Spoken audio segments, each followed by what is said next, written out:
Waouh, elle est trop belle. Elle est mince, elle a des cheveux bouclés et ses fesses. Et puis elle est grande et sa peau sans boutons. Oh.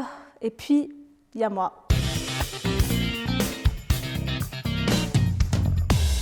Quand j'étais plus jeune, à chaque fois que je me connectais sur les réseaux, et en particulier sur Instagram, je me sentais complexée. Du coup, je sortais pas de chez moi avant d'être bien apprêtée, bien maquillée, bien coiffée. En gros, je devais tout le temps être sur mon 31, même pour aller acheter du pain. Je me sentais pas assez bien comparée aux meufs parfaite des réseaux sociaux. Cette course à la vie parfaite, au corps parfait, c'est pas sain en fait. Parce que ça peut devenir une obsession et ça peut même être très dangereux. Et un jour, j'ai décidé d'arrêter de me mettre la pression. J'ai réalisé que sur les réseaux, les gens nous montrent uniquement ce qu'ils ou elles veulent nous montrer. Et du coup, beaucoup de choses sont fake ou retouchées. Ça peut paraître bête, mais moi, en tant que jeune ado, j'aurais bien aimé qu'on me le dise. Du coup, maintenant, je me maquille de moins en moins. J'ai appris à aimer ma peau, même avec ces quelques rougeurs par-ci par-là. Je vais même sortir de chez moi en training, alors qu'avant, ce n'était pas du tout envisageable. Pour vous dire, ça peut paraître simple tout ça, mais quel changement pour moi. Je me focus maintenant sur ce qui me plaît, ce qui me parle, et je me suis fixé des objectifs en me concentrant sur les choses essentielles de la vie, et pas juste le physique. Franchement, c'est impressionnant le sentiment de liberté quand on relâche la pression